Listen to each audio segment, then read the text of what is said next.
Tembalang. Alhamdulillah pada hari ini kita bertemu lagi, dan hari ini saya kedatangan tamu yang spesial sekali ya. Assalamualaikum Pak Kristiantono. Waalaikumsalam warahmatullahi wabarakatuh. Bagaimana kabarnya Pak hari ini? Alhamdulillah luar biasa. Pemirsa, saya senang sekali dengan kedatangan beliau. Siapa sih beliau? Beliau itu pembina LPG Kecamatan Tembalang. Kalau belum kenal, nah inilah pembina Kecamatan Tembalang. Ya Pak Kes ya.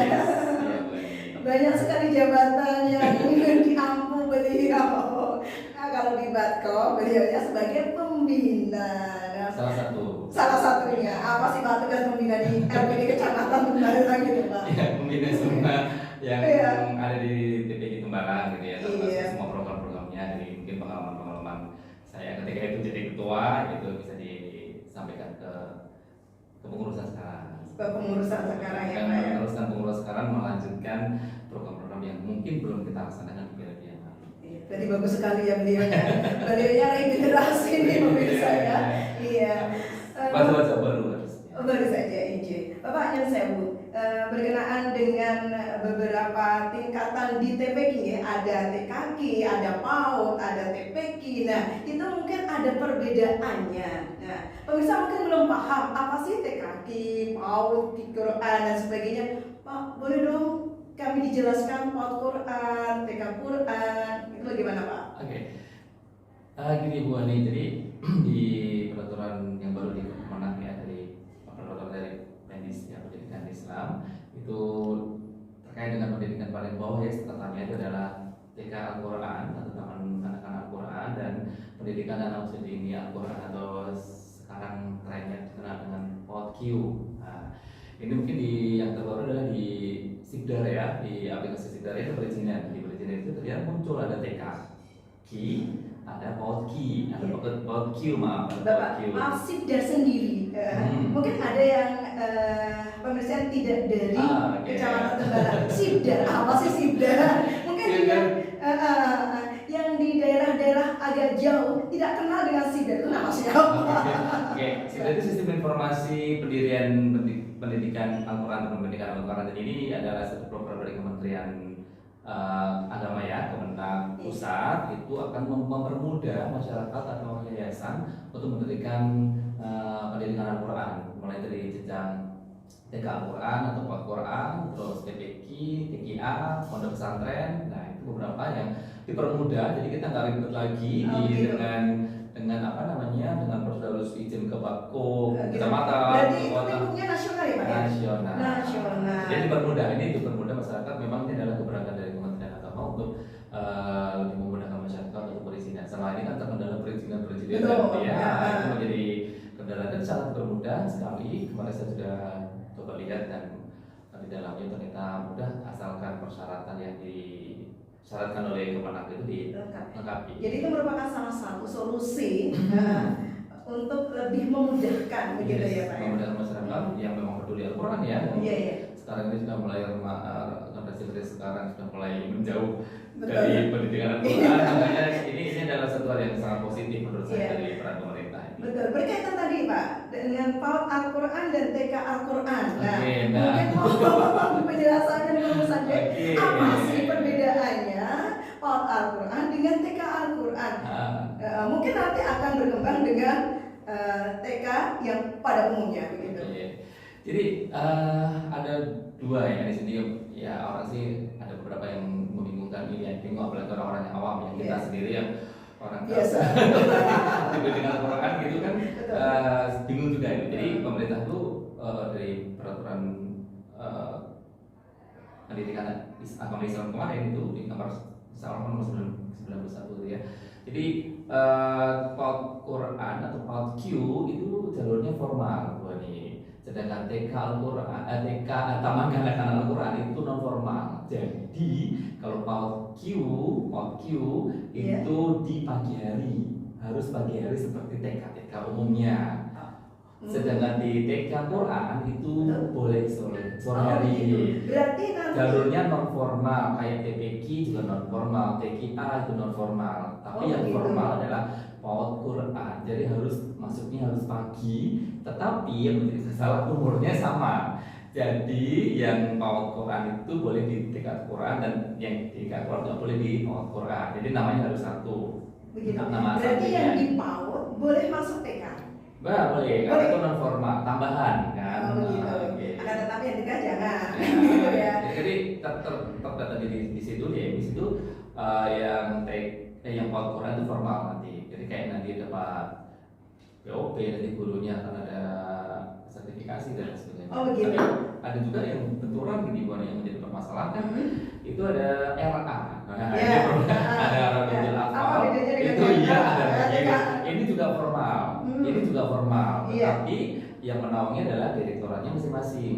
Nah, kalau direktorat yang di RA itu madrasah. Iya, kalau di Kemenang Kota Semarang itu adalah madrasah, seksi atau bidang madrasah. Sedangkan di PAUD Quran itu pondok pesantren itu pontren ya, pendidikan PD pontren PD pontren itu yang membawa PAUD Quran. Jadi ini yang jalur formalnya, tapi ada formalnya di dalam itu. Jadi menjadi kontroversi sebenarnya. Sempat PAUD Quran itu dihentikan beberapa saat, tetapi sekarang sudah saya lihat data di Sibdar tadi ternyata sudah semakin bertambah jumlahnya. Di Jawa Tengah sendiri sudah 175-an lah itu PAUD Quran. Iya. Kalau di Tembalang Pak, kira-kira ada PAUD Quran berapa? Belum Oh, ada. belum.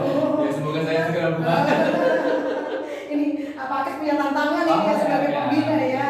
Bagaimana memunculkan PAUD Quran di Tembalang? Iya, salah satunya di Kota Semarang baru satu yang di ACC. Batu Kota sendiri kan mau mendirikan juga nggak berhasil karena terkendala dengan tempat dan yayasan ya, terkendala. Iya, berarti tadi Bapak nyelesain. PAUD Quran itu ada di bawah naungan Barko.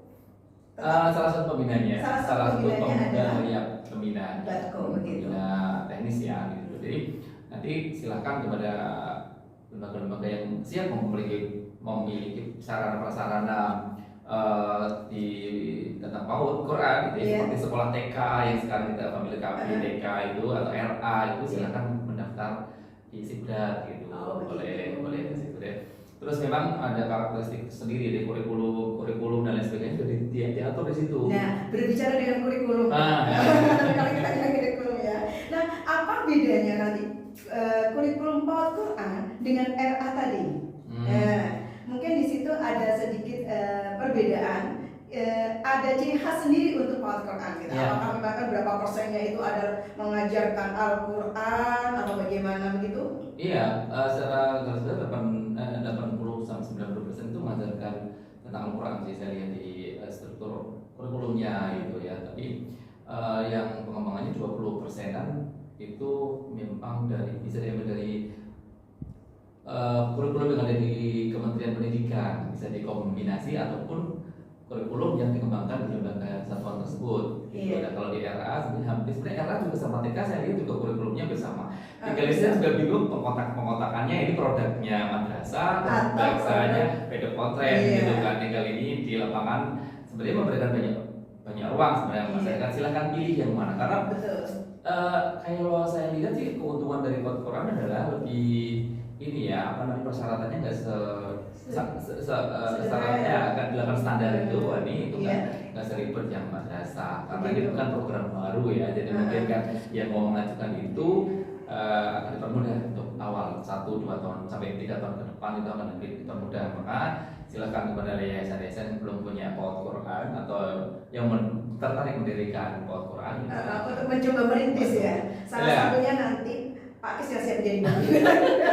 Yang kebetulan saya di Batko Kota juga termasuk tim untuk membina itu sekota Semarang, Batko TDK Kota, kan saya mengurus yang bagian itu. Kalau mau memang benar, hanya pasti satu kemarin di Semarang Timur yang sudah keluar izin operasionalnya dan baru satu yang di Kota Semarang. Iya, monggo pemirsa, siapa yang ingin mendirikan PAUD Quran, Pak Kis siap ini ya Pak Kis ya. Mudah-mudahan di Tembalang muncul PAUD Quran ya. Ya idealnya sih pengennya satu kelurahan satu ya untuk contoh. Masya Allah. Ya, kalau memang kita ya berarti kita kecamatan yang paling selangkah lebih maju. Oh begitu ya. Kita inginnya juga begitu sih. Kecamatan Tembalang mencoba lebih maju daripada kecamatan yang lain. Termasuk kita ada seperti rumah pintar ini, tim pintar ngaji ini kita berusaha untuk melangkah lebih maju daripada yang lain. Iya, ini adalah salah satu sarana untuk kita sosialisasi atau syiar ya ketika itu kita memang untuk memiliki studio seperti ini, dan alhamdulillah Allah memudahkannya, dan Iya.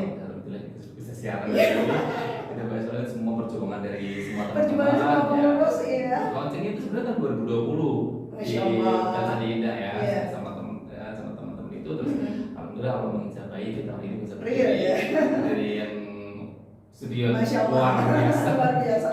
Ini tentunya hasil Iya. keringat semua teman-teman dan doa semuanya, sehingga bisa Amin, amin. semoga lebih barokah lagi Amin. lebih depannya. Sehingga seperti Iya. ini salah satu informasi mungkin tidak bisa didapatkan oleh ustaz-ustazah ya di TPK, tapi dengan melihat TV Pintar Ngaji TV, Pintar Ngaji TV.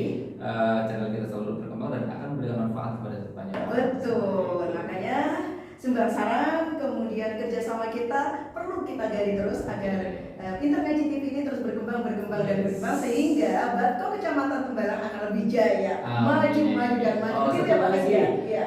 Kritik yang sifatnya membangun Iya. kami sangat tunggu, tidak cuma yang baik-baik saja, Iya. yang belum baik pun kita sangat Siap. Pemirsa, kritik panjenengan ditunggu semuanya siap untuk Pintar Ngaji TV di sini. Mari kita bersama-sama akhiri pertemuan dengan membaca hamdalah Pak. Terima kasih atas kehadirannya. Alhamdulillah.